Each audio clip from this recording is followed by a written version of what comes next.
لفظ طاغوت کا معنی کیا ہے؟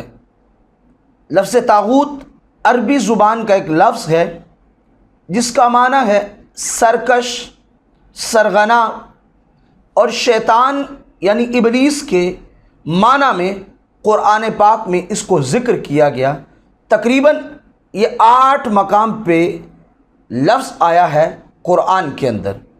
اصطلاح میں اگر اس کو دیکھیں تو اس سے مراد جو لوگ جرائم کا ارتکاب کرنے والے ہیں ان کا جو سرغنا سربراہ ہے اسے طاغوت کہا جاتا ہے۔ اس کے اندر مزید وسعت ہے معنی میں اصطلاحی اعتبار سے۔ طاغوت سے مراد وہ حاکم ہے جو قانون الہیہ کے علاوہ کسی دوسرے قانون کے تحت فیصلے کرتا ہو، گویا قانون الہی کو ترک کر کے اپنی طرف سے کوئی نیا قانون بنا کے وہ احکام صادر کرتا ہو، ایسے شخص کو طاغوت کہتے ہیں۔ اور اس کے جتنے متبعین ہوں گے وہ طاغوتی لشکر کے کارکن ہوں گے۔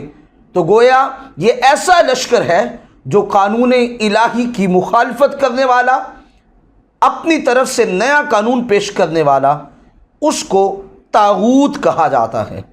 اس کی مثال سمجھنی ہو تو یوں سمجھ لیجئے کہ قرآن کا کوئی حکم ہے، نص قطعیہ سے ثابت ہوا، اور کوئی شخص قرآن کے حکم کی مخالفت میں اپنی جانب سے کوئی حکم لے آئے۔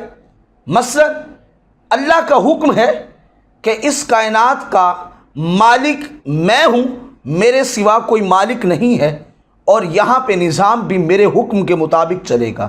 تو کوئی عادل، کوئی قاضی، کوئی عدالت کا فیصلہ سنانے والا شخص کہے کہ قرآن کو ایک طرف کرو، میں اپنی طرف سے فیصلہ کروں گا، جو ہم نے قانون بنایا ہم اس کے تحت فیصلہ کریں گے، تو جو شخص یہ کہنے والا ہے وہ طاغوت ہے، گویا قرآن کے فیصلے کو، حکم الہی کو ترک کر کے کسی اور فیصلے کی طرف اپنے ہاتھ کو بڑھا رہا ہے۔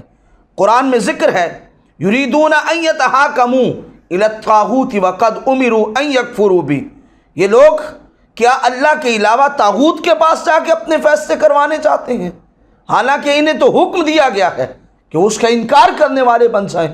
یہ پھر بھی طاغوت کی طرف، یہاں سے مراد شیطان ہے جو برائی کی راہوں پہ لے جانے والا، قانون الہی کی مخالفت کرنے والا ہے، اس کے پاس کے لوگ جانا چاہتے ہیں۔ تو گویا پتہ چلا کہ طاغوت کا معنی اس فرد پر جا کر لگتا ہے جو شخص صحیح معنوں میں قرآن اور سنت کی مخالفت کر رہا ہو، واضح نظر آئے کہ یہ شخص قرآن و سنت کے قانون کی مخالفت کرتا ہوا نظر آ رہا ہے، تو وہ شخص طاغوت کہلاتا ہے۔